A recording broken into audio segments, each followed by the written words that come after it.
Que améis a Jehová vuestro Dios y le sirváis de todo vuestro corazón y vuestra alma.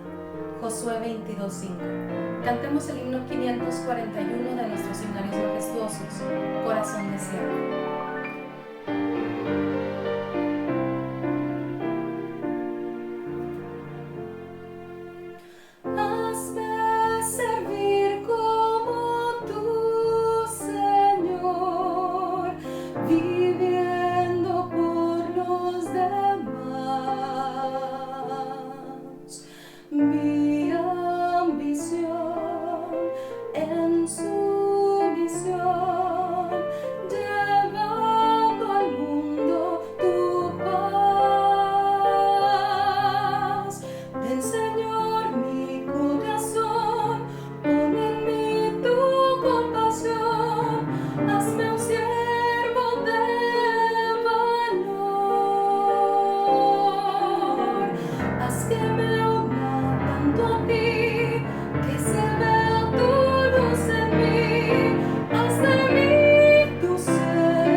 Buenas noches, hermanos, Dios les bendiga.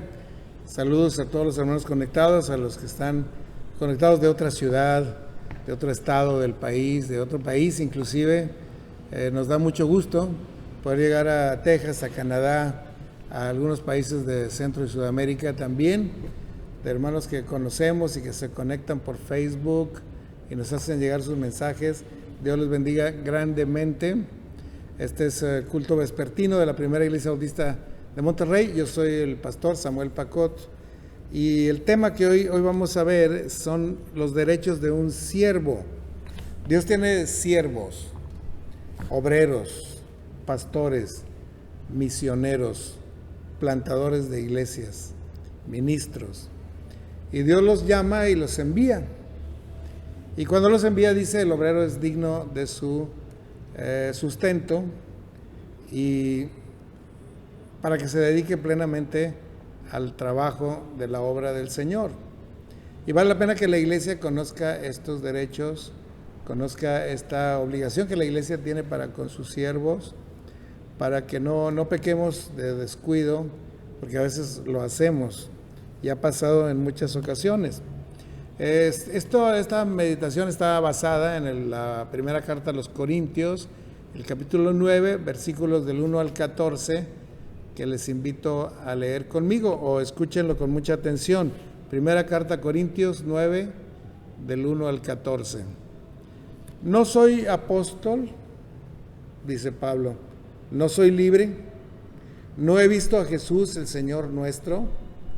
¿No sois vosotros mi obra en el Señor?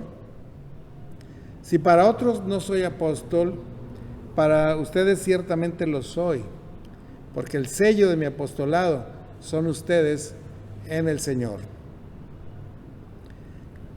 Contra los que me acusan, esta es mi defensa. ¿Acaso no tenemos derecho de comer y de beber? ¿No tenemos derecho de traer con nosotros una hermana por mujer, como también los otros apóstoles y los hermanos del Señor y Pedro mismo? ¿O solo Bernabé y yo no tenemos derecho de no trabajar? ¿Quién fue jamás soldado a sus propias expensas? ¿Quién plantó viña y no comió de sus frutos? ¿O quién apacienta un rebaño y no toma de la leche del rebaño? Digo esto solo como hombre, ¿no dice esto también la ley de Dios? Porque en la ley de Moisés está escrito: no pondrás bozal al buey que trilla. ¿Tiene Dios cuidado de los bueyes? ¿O lo dice enteramente por nosotros? Pues por nosotros se escribió este pasaje. Porque con esperanza debe arar el que ara, y el que trilla con esperanza de recibir del fruto. Si nosotros sembramos entre ustedes lo espiritual, ¿es gran cosa si segáramos de vosotros lo material? Si otros participan de este derecho sobre ustedes, ¿cuánto más nosotros? Pero no hemos usado ese derecho, sino que lo soportamos todo por no poner ningún obstáculo al Evangelio de Cristo. ¿No sabes que los que trabajan en las cosas sagradas comen del templo y que los sirven en el altar, del altar participan? Así también ordenó el Señor a los que anuncian el Evangelio que vivan del Evangelio. Esta es una carta que escribe el apóstol Pablo a los Corintios defendiéndose. Y ahorita les digo por qué se tuvo que defender el apóstol Pablo. Porque Pablo y sus colaboradores, Silas, Lucas, Timoteo, Tito, otros hermanos, Demas, Aristarco, ellos salieron para realizar un ministerio entre los gentiles, entre gente de otros países.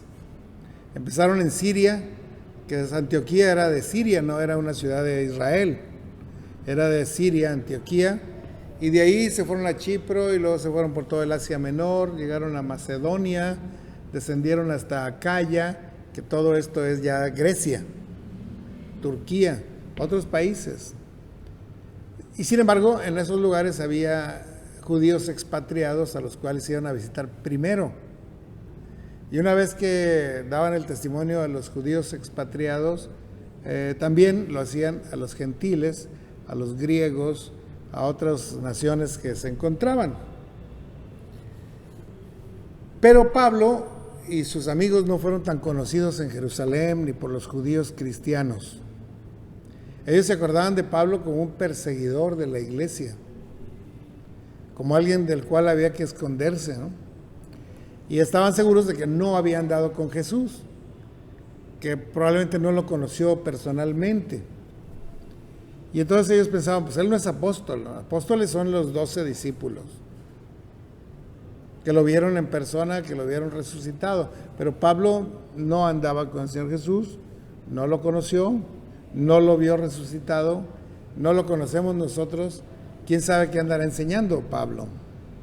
Así pensaban los judíos cristianos, ¿no? Y los judíos no cristianos pensaban de Pablo, pues sí, empezaba a perseguir a la iglesia, pero después nos traicionó y se hizo cristiano también. Así que tanto los judíos inconversos como los judíos cristianos menospreciaban a Pablo, si no es que lo odiaban francamente. Pero Pablo no se quedó en Jerusalén a hacer amigos, él se fue a obedecer al Señor para predicar entre los sirios, entre los asiáticos, entre los griegos, entre todos los países, llegando hasta Roma, también a predicar.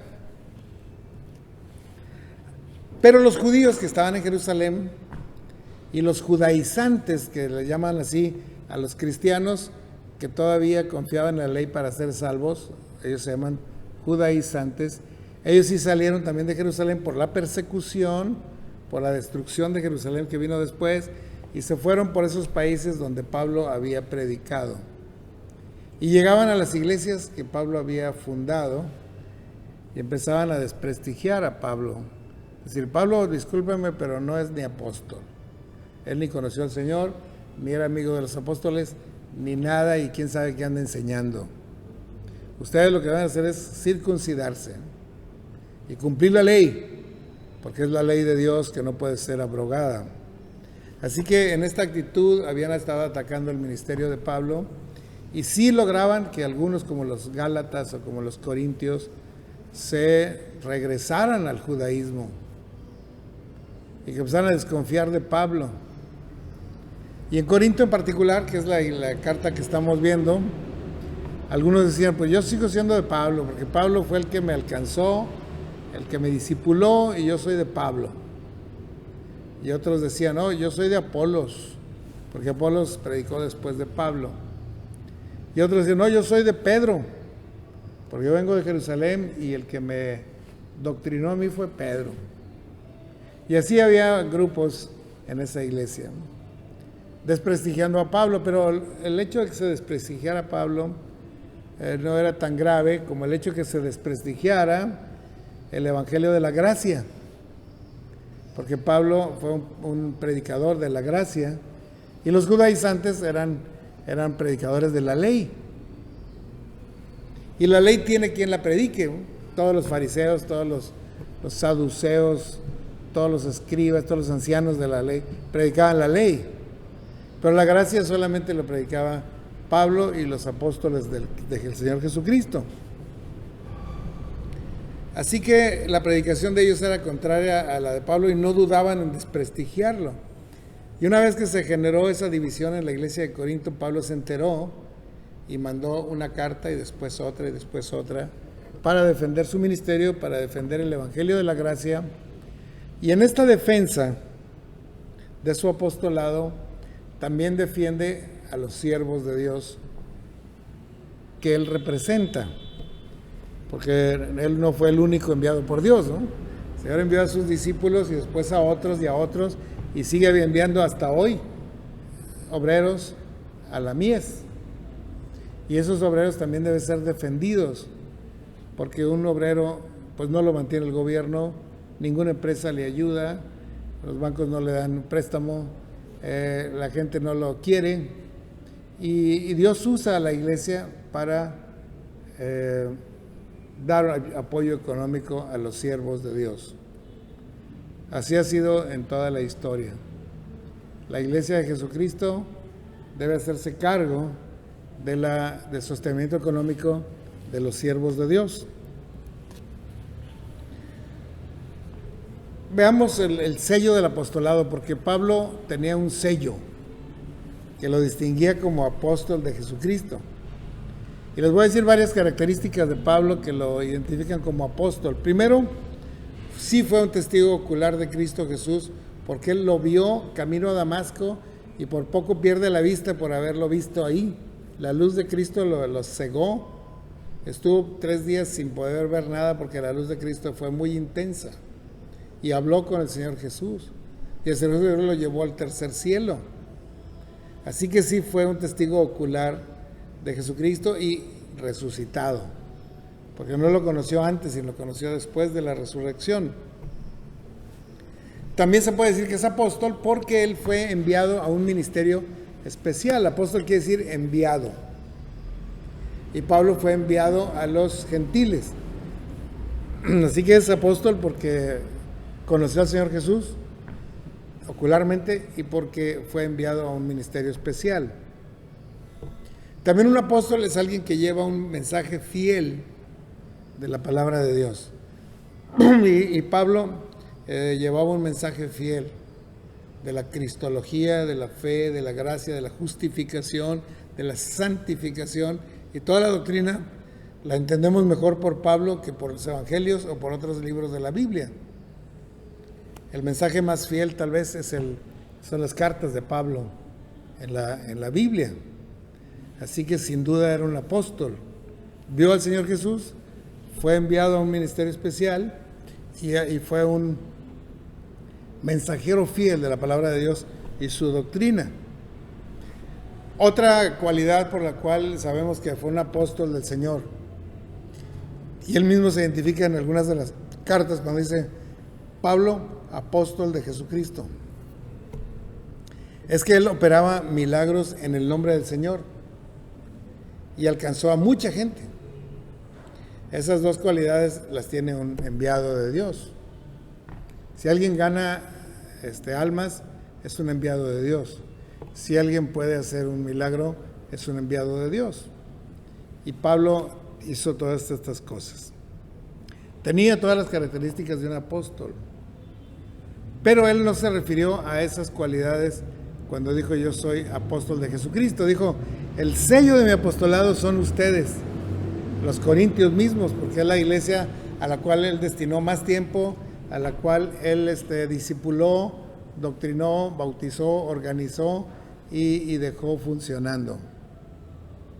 Llenos del Espíritu Santo, llenos de dones espirituales, dones carismáticos, y muchos dones tenía la iglesia de Corinto, que fue un producto del ministerio apostolar de Pablo. Así que dijo, si para otros no soy apóstol, para ustedes sin duda lo soy, porque ustedes son el sello de mi apostolado.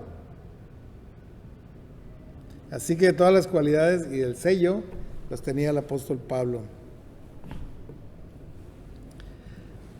Ahora pasa Pablo, después de describir sus cualidades y su sello, a describir los derechos de un apóstol.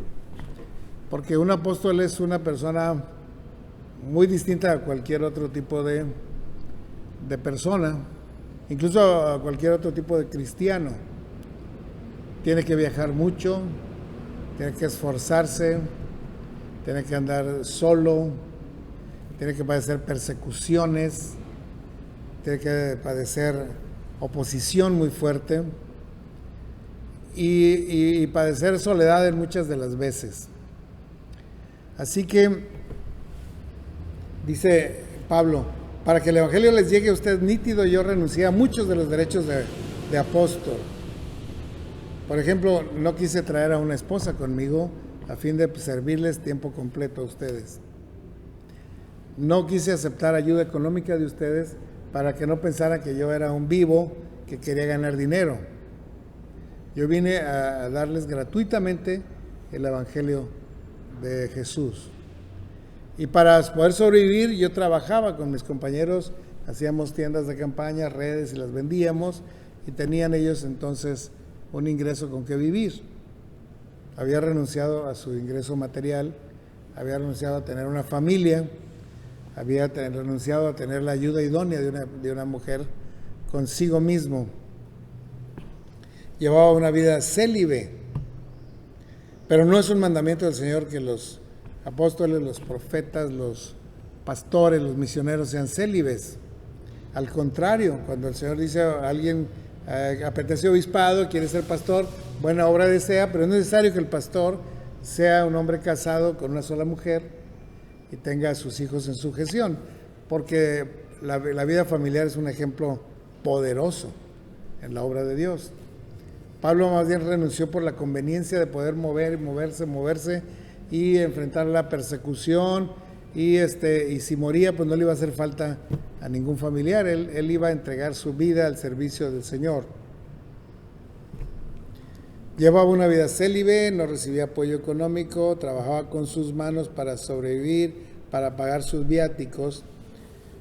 Pero aquí mismo, en este mismo pasaje, dice, los otros discípulos sí tienen una esposa. Los hermanos del Señor Jesús, que ahora son también obreros del Señor, siervos de Jesucristo, también tienen una esposa. Pedro mismo tenía una esposa. Lo dice este capítulo 9 de primera carta a los Corintios. Pablo, al defender su ministerio, defiende los derechos que son un acto de justicia que la iglesia debe tener para con los siervos de Dios. Ahora, la Biblia lo describe y lo enseña no solo en este pasaje, sino en muchas partes del Antiguo y del Nuevo Testamento. Aquí Pablo cita algunos ejemplos. Dice, no pondráis bozal al buey que trilla. Es decir, este animal está sirviendo, está surcando la tierra, está trabajando duro. No le vamos a poner un bozal para que no coma. Vamos a dejarlo que coma y se alimente y tenga fuerzas y siga arando. Pero Moisés no lo dice para proteger a los bueyes, sino porque se refiere a los hombres de Dios que necesitan ser sostenidos por su iglesia. Otra pregunta que hace Pablo, ¿quién fue jamás soldado a sus propias expensas. O sea, yo me voy de soldado, yo mismo me pago mis cosas, compro mi rifle y compro mi uniforme y me sostengo y pago mis viáticos. Pues no, un soldado es sostenido por el gobierno que lo manda, en todos sentidos. Le dan hasta sus zapatos, sus cascos, todo lo que necesite, su alimento, su hospedaje, su transportación, y todavía le pagan un sueldo. Un soldado del ejército, cuanto más un soldado de Jesucristo. Pero el Señor Jesucristo quiere usar a la iglesia para bendecir a sus siervos. Otra pregunta que hace Pablo: ¿o quién planta una viña y no come de su fruto? Aunque él sea un trabajador nada más y está sembrando viñas y están saliendo las vides y las uvas, él la puede probar y comer de ellas, porque fue su trabajo el que hizo ese huerto. Así que es más que justo que el siervo de Dios reciba alimento. ¿O quién apacienta un rebaño y no toma de la leche del rebaño?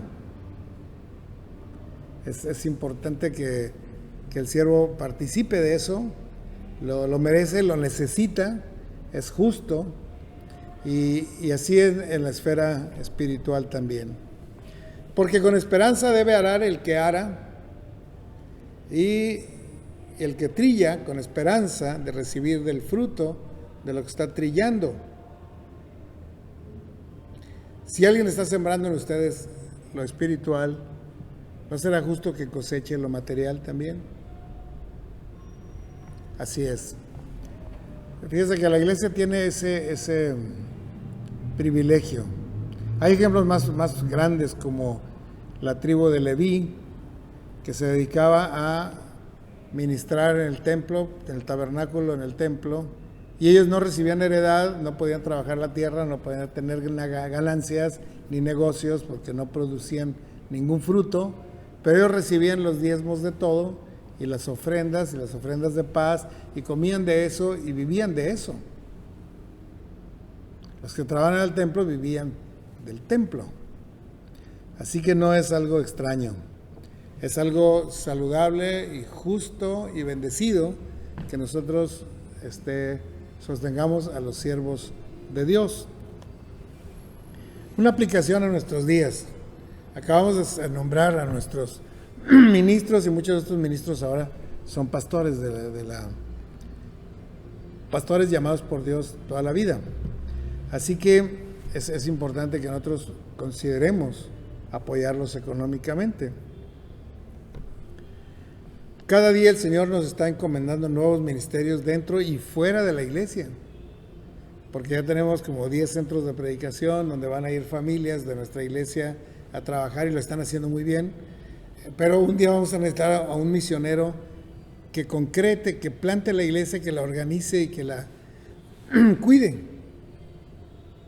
Obviamente ese siervo deberá ser enviado por la iglesia, sostenido por la iglesia, sus viáticos, su apoyo económico. Se precisa de la ayuda de los siervos de Dios para poder llevar cualquier de los ministerios de la iglesia, llevarlo a plenitud. Si un siervo está al frente de un ministerio, el ministerio llega a plenitud. Si no hay un siervo al frente, el ministerio avanza, pero más despacio, más débilmente. Es crucial que la iglesia apoye a estos siervos de muchas maneras, ¿no? No solo es un sueldo, un salario, un apoyo, una ofrenda, que es indispensable, pero también en oración. La iglesia debe estar orando por cada uno de los ministros, por cada uno de los siervos, por cada uno de los pastores, por cada uno de los misioneros. También debe apoyarlos en acompañamiento. Decir: hermano, yo quiero trabajar en misiones y quiero ir con usted, ¿en qué le puedo servir? Si quiere, yo le doy ride. Si quiere, yo llevo las manualidades. Si quiere, yo me encargo de la música. Si quiere, yo lo acompaño a visitar. Lo que usted necesite, hermano. Eso es una ayuda más que solamente destinar un poco de dinero para ellos. Hay que considerar los viáticos, hermanos, porque he visto a misioneros que toda su ayuda se va en los pasajes. Y todavía él tiene que poner porque no se completó. Hay que considerar que aun cuando ya la iglesia decide dar un apoyo, podemos darles ofrendas personales. Hermano, yo quiero esto para usted, sé que trabaja mucho, el Señor me dio esto en el corazón, tenga. No es un pecado hacer eso, es una inversión en el reino de los cielos y Dios lo ve desde arriba y bendice. Dios bendice mucho en estos casos.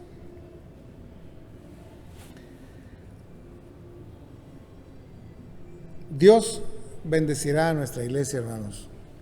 Yo veo cómo la iglesia ha crecido en responsabilidad. Cada vez hay más hermanos apoyando las misiones. Cada vez hay más hermanos en los ministerios y más fieles y con más intensidad y con más gozo.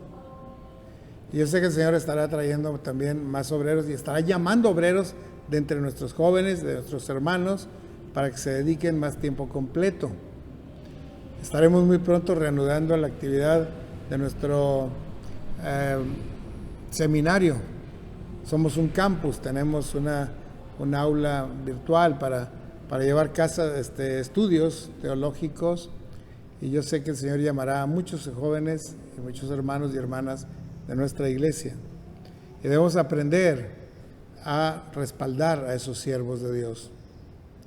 Oramos al Señor de la mies que envíe obreros a su mies, y entonces nos hacemos responsables de ellos. Eso es lo que dice la palabra. Vamos a orar. Señor, gracias por tu palabra, porque es muy clara, porque tú has estado enviando cada vez a hombres más responsables, a siervos tuyos, a pastores, para ayudar en la obra de nuestra iglesia. Queremos, Señor, ser responsables, ilumínanos bien, inspíranos, ayúdanos a ser fieles en esto y apoyar de muchas maneras a los siervos tuyos que trabajan entre nosotros. Pues lo rogamos en el nombre de Jesús, nuestro Señor y Salvador. Amén. Dios los bendiga, hermanos. Nos vemos pronto.